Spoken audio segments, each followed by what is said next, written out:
I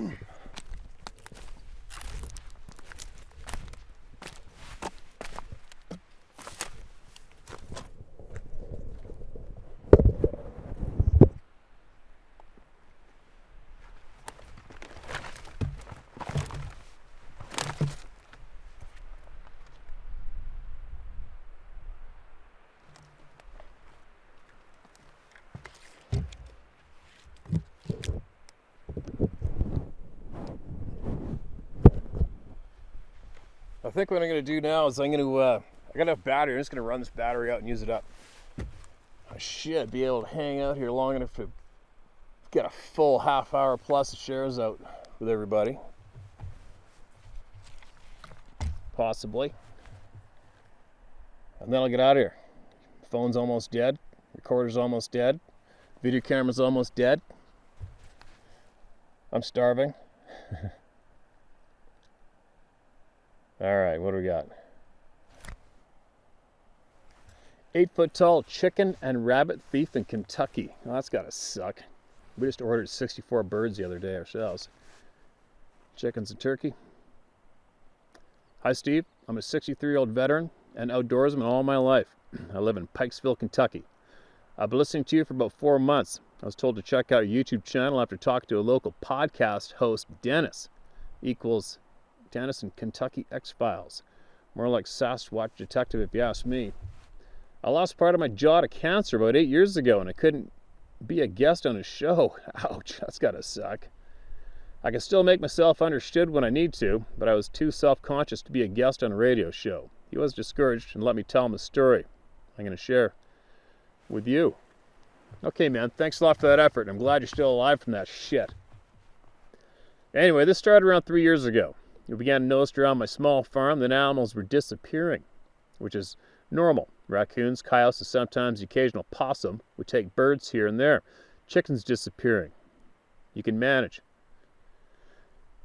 But big eating turkeys, that's insane. We had over 20 chickens in the space for a few months, vanishing without a trace, like something was reaching in and taking them out of the coop.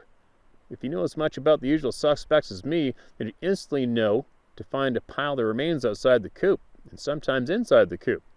If you're a raccoon, coyotes would tear a hole in the chicken wire and come right in. In this case, nothing was disturbed. I even began to think someone was breaking in and taking birds. I even made a comment that they must need them more than me. Whatever. One night, however, I heard the birds going crazy in the coop. I thought to myself, well, I'll scare the tar out of these guys for this tonight. I grabbed my old Mossberg and went out there raising hell. I even saw the bastard opening the damn door. I saw him from the light coming from the pole light on the front of the barn. I kept walking towards him and even yelled, "That's far enough right there, mister. I've had enough of this shit." I still haven't leveled a gun at anyone. I was wanting to scare them, not commit murder. He stopped and looked right at me, bent over inside the coop. This bastard had to have been 8 damn feet tall. He let out a scream at me that shook me to the core of my being. I couldn't even raise the gun at him. I'm a little ashamed to admit. I moved as fast as I could back into my house and locked the door. I sat in my old recliner chair in the living room near the center of my house and could hear the son of a bitch walking around my house outside.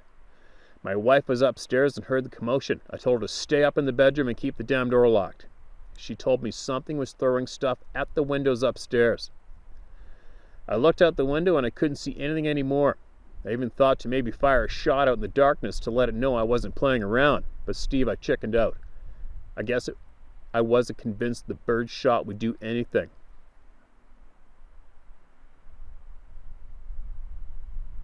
Highbrows.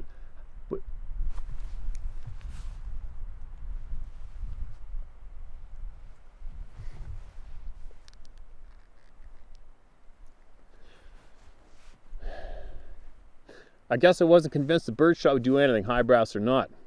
The next day I had my wife get online and find me someone who knows anything about 8-foot tall people. She found a podcast based in Kentucky that investigates stuff like that. I laughed at first because I thought, this crap can't be real. And man, that was one hell of a night. I didn't sleep a wink. I was even nervous throughout the daytime after this. I said, the hell with it. I'll email these guys and ask them what they think I should do. A nice young man named Dennis, who wanted to be called Denny, immediately responded to me and had me tell him the whole story. After I did, a day or two went by and I got a response. He said he'd been screamed at as well once, and he had some ideas to protect my farm.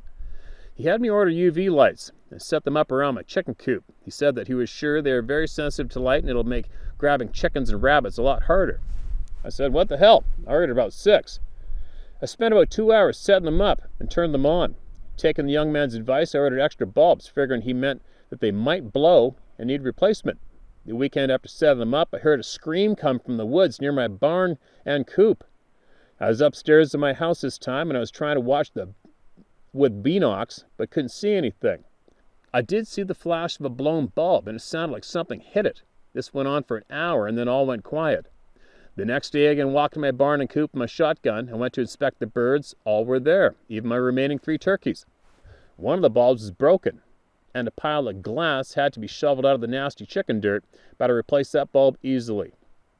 I realized with a laugh that Dennis had thought of that, and it made sense. The thing didn't like the light, I guess. I don't know if it blinded him or annoyed him, but it sure as hell kept him out of the coop. Anyway, I asked if I could use Dennis's name if I wrote to you, which he encouraged me to do. He advised me to reach out to you about this and Scott Carpenter. He said that the UV light trick may help someone else who's having trouble. I feel that it's our responsibility to get citizens of God's earth to look out for each other, and I feel blessed to be able to send this. Hopefully no one goes through this, but I was lucky to get a helping hand. My wife is typing this for me. I apologize for that, but I'm not very good with computers or phones. Keep doing what you're doing, Steve. God bless you and keep you safe on the road ahead. Feel free to use my name. I have no fear and nothing to hide. Robert Walters. Wow. Thanks, Robert. Appreciate that share. And thank you, Mrs. Roberts, for typing that out and sending it in. All right?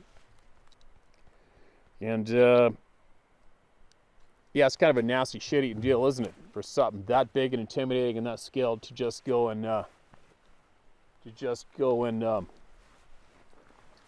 come into your property and start violating your chickens, your private property, your food source, right? I mean, it's not like there's an entire planet for those things to get lost on and go grab some deer and shit. But then to look at you blatantly and scream its face off and then torment your house afterwards. I'll admit it right now, if that had been me, either this or my Canon that I have at home would have been out the window and putting a hole in his head the second he started circling my house with the wife or children or both inside. Be like, that's not being aggressive either. You know what? It doesn't matter who it is. You're living rurally, and something that big and menacing starts terrorizing your home in the middle of the night and then threatens you and then starts throwing shit out the window with your wife inside, you're going to get shot and buried in the backyard. That's all there is to it. And that's not being a tough guy. That's just being a normal, responsible human being, right? Got an 8-foot-tall hairy monster pounding on your windows and throwing shit at the windows and circling around the house. It's not there to curl up on the carpet in front of the fireplace and act like a friendly dog, is it? It's begging to be dealt with. But anyway, let's see what else I got while I have a little bit of juice left here. What do we got? Okay, what do we got? Don't ignore your sixth sense. Very crucial lesson. Oh gosh, no doubt, man. I'm in tune with my sixth sense, and it's actually going off a little bit right now, but nothing too serious, but it's making me look around. I don't like having to look around. It kind of bugs me, especially when I'm trying to read and stay focused on this. But anyway, here we go. Hi, Steve. Resending you this email I first sent November 2020. Hope it'll reach you this time.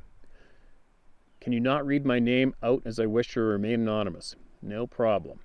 As this email and this information is mainly for you, there's an incident described which has never been in the public domain, so it's up to you what you wish to share on your channel. I'm sorry if this is a long one. Let it rip. It's never too long unless I run out of juice. Hi Steve, greetings from the UK. You asked the question in one of your videos, can you teach the sixth sense or the use of it? The answer is a categorical yes. I've been doing so for over 30 years as an instructor in the Japanese war arts, Kobudo, personal protection in close quarter and unharmed combat. Before I tell you the two incidents where these senses were utilized and saved the life of the person involved, incident number 1, and in the incident number 2, The life of a man, his wife, and a baby also had an effect on the political history of the UK. Let me give you a bit of the background about myself. Because of number 2, I have to be cagey about the names, etc. Sorry. First and foremost, I'm a civilian. Trying to block this from the wind. First and foremost, I'm a civilian. This becomes relevant a bit later. I've always been able to pick things up. What is known as being, man, all I can see is a reflection on the screen right now, you guys, so it's making it a little tough for me. I'm seeing me perfectly clear on top of the words, and there's no way getting out of it. I'm in the sun, so bear with me if I'm not that smooth, all right?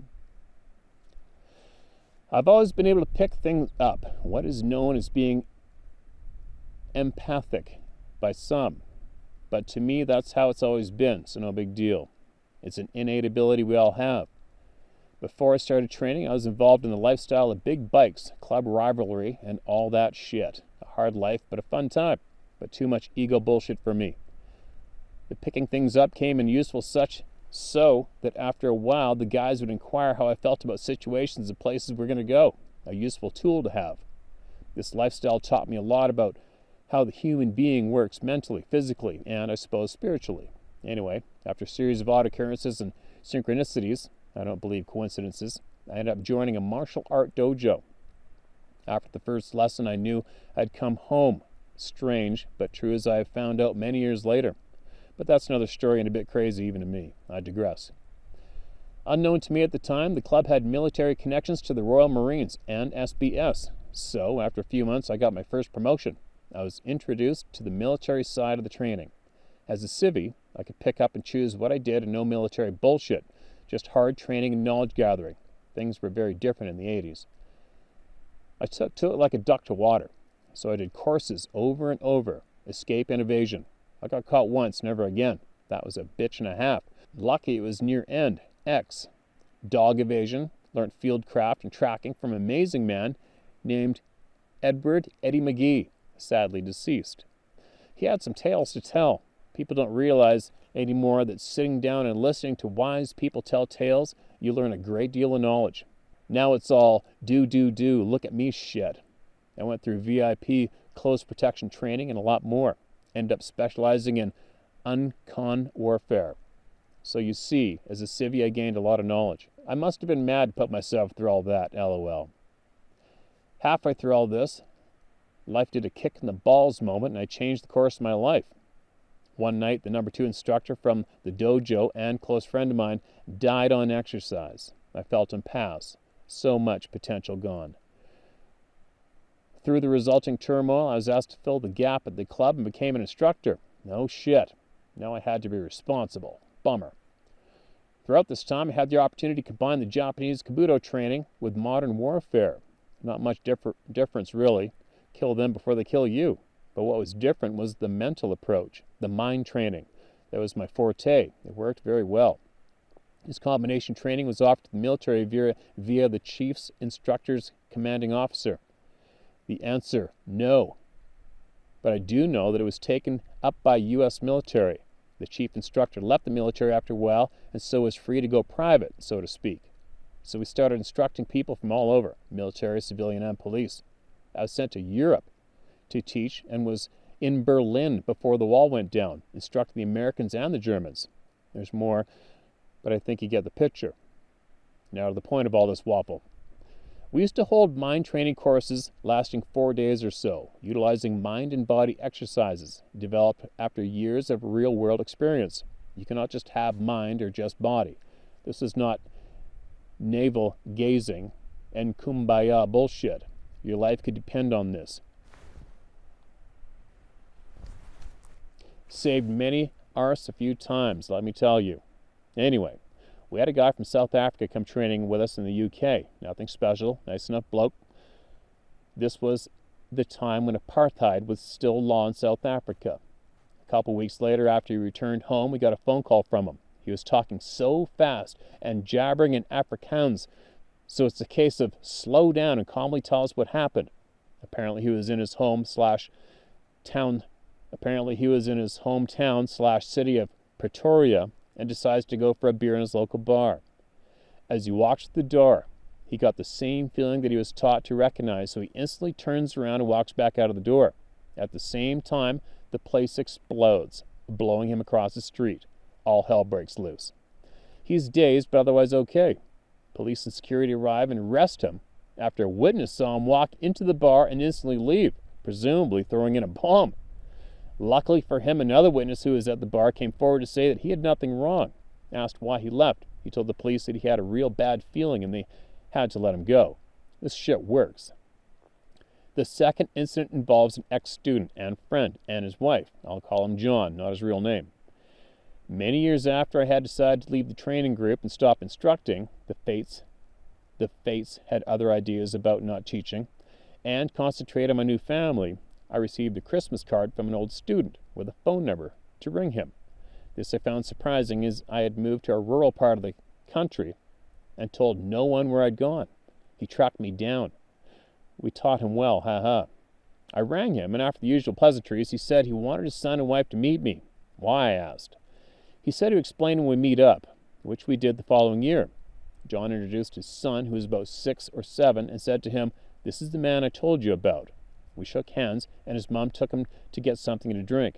I asked John what this is all about. He said, "If it wasn't for you, the boy wouldn't be here."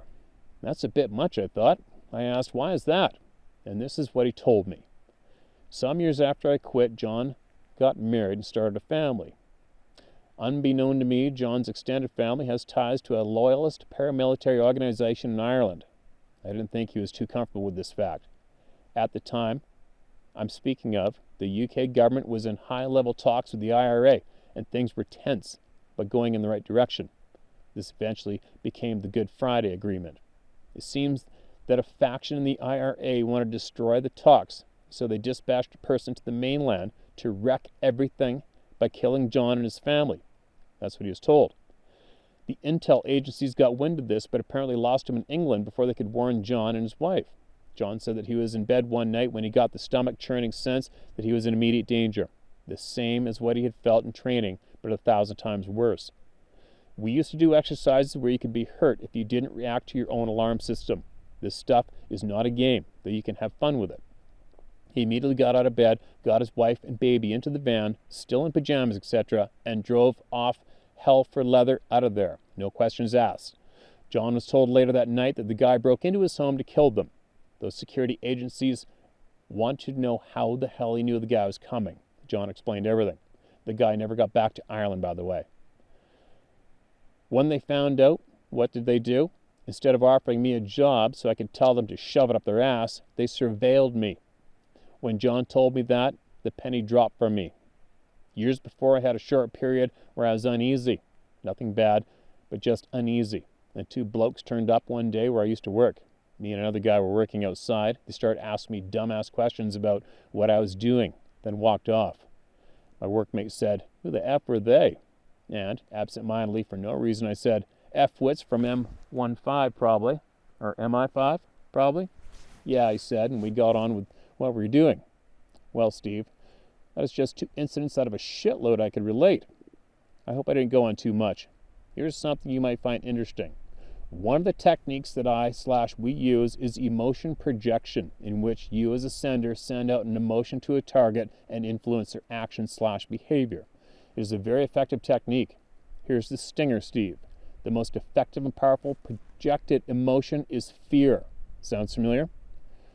By the way, I don't teach this stuff to just anyone. I'm very selective in my choice of students. Anyway, Steve, good luck in all your endeavors. Stay safe and try not to get eaten by a bear. We don't really have that problem here. The worst we have is effing politicians. Personal note to you.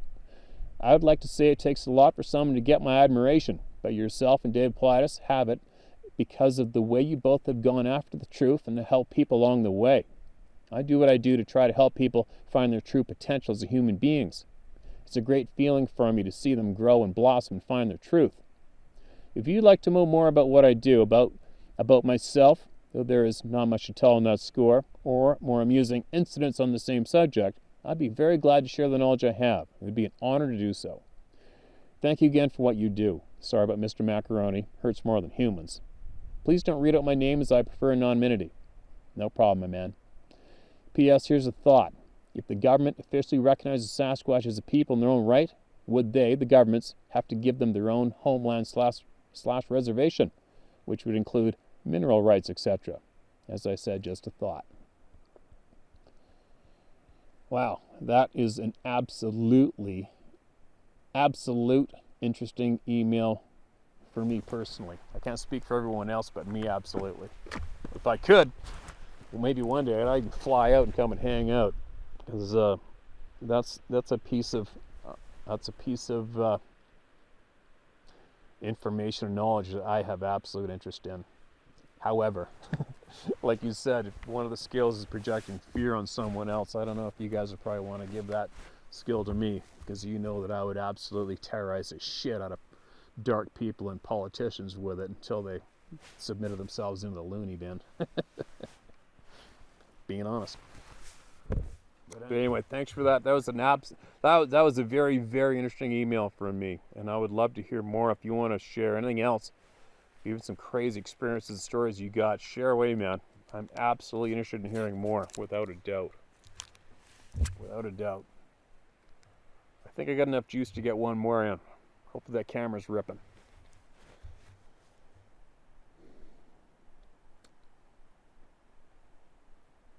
It's feeling a little more calm right now too. It's kind of weird. What was that, 15 minutes ago? I was really looking around. I don't know why.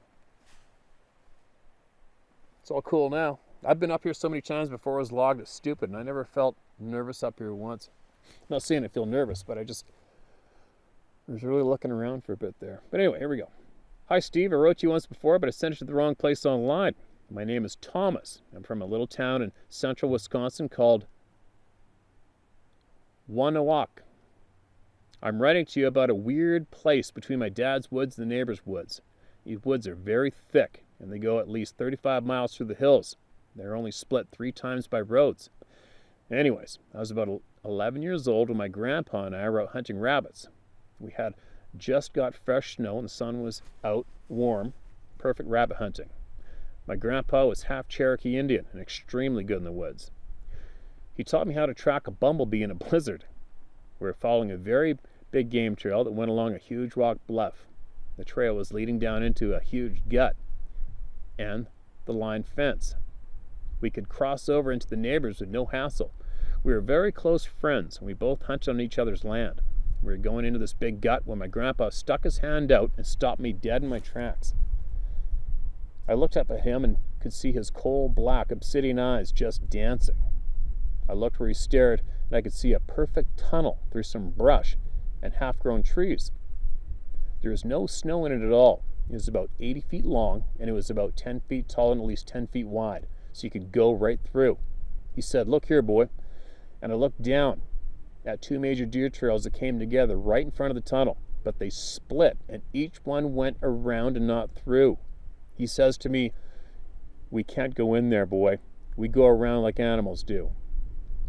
The rabbits and the squirrels did not go in either. Everything avoided going in. I never seen my grandpa ever get shook up like that.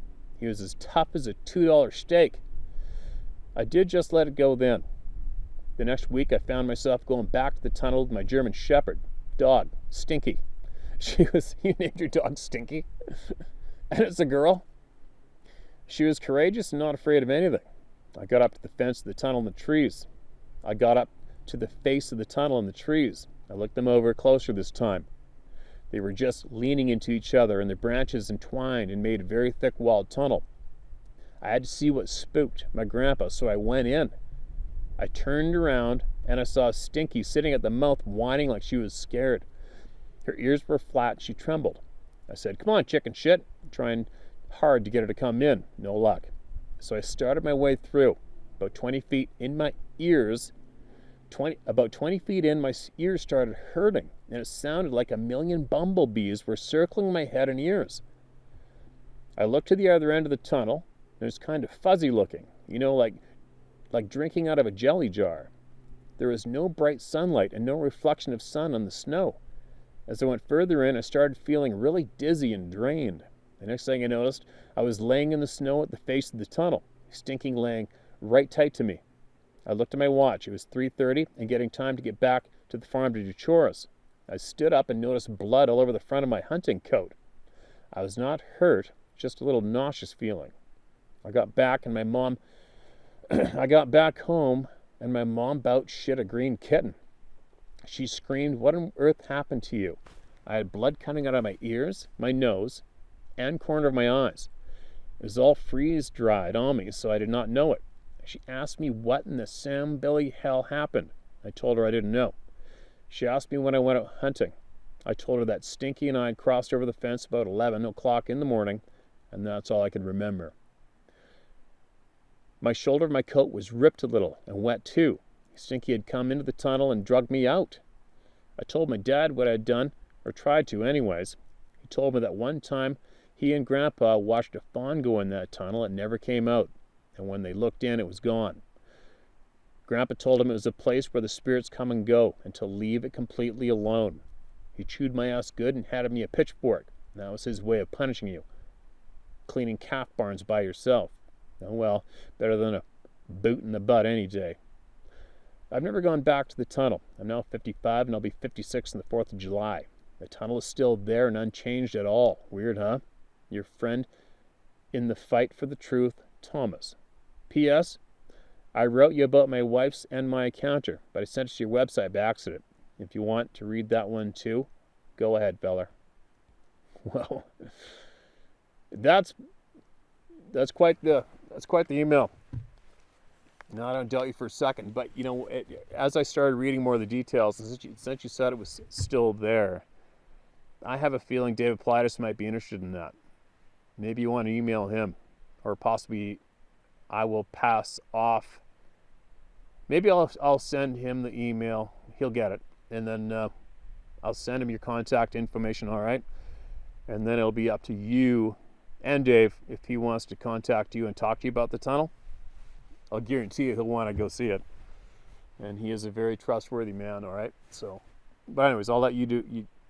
I never tell anybody they can trust somebody. I always tell everyone to go with their gut themselves on any decision. So I never jump on anyone's bandwagon when somebody tells me not to trust somebody or to trust somebody. I always leave it up to my gut for everything across the board in my lifetime. But anyway, that being said, hopefully I'll remember to forward this off to Dave, and I'll leave it up to him whether or not he wants to pursue contacting you and maybe having a conversation about it. And if he does and it all turns out, I wouldn't be surprised if he wants to go have a look at it with you. Not me, I'm good. But anyway.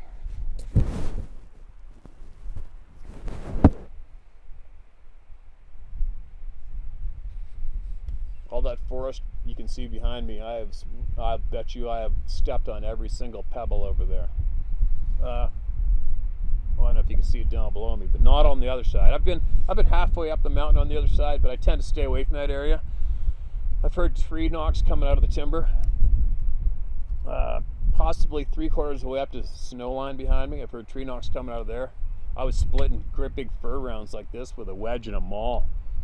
No wind, and I was just like boom, boom. That pow was just echoing up the valley, and all of a sudden it came back from within the timber, maybe 600, 700, 800 yards up.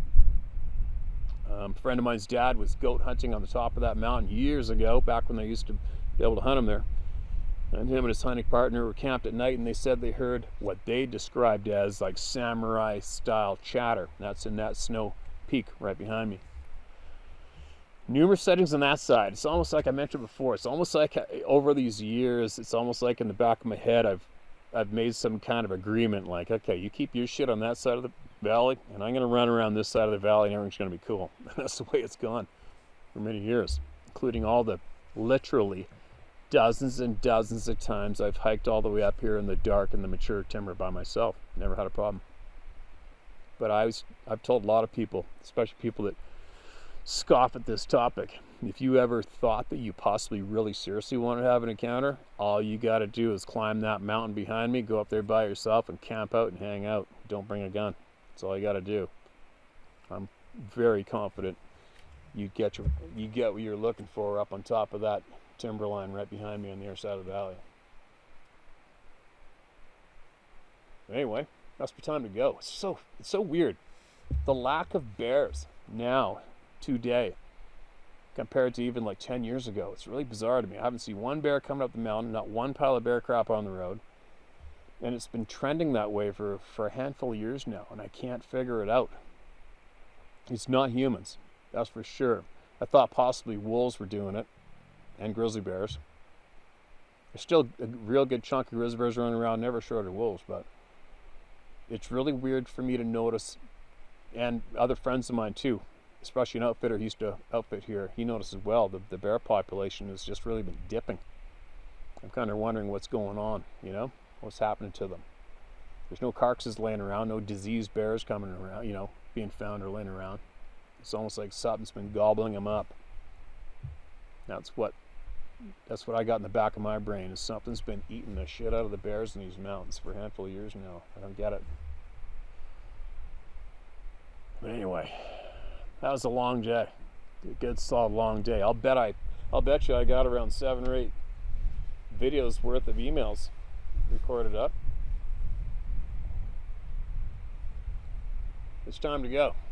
Still got a couple things I want to do for me before I get down off the mountain. So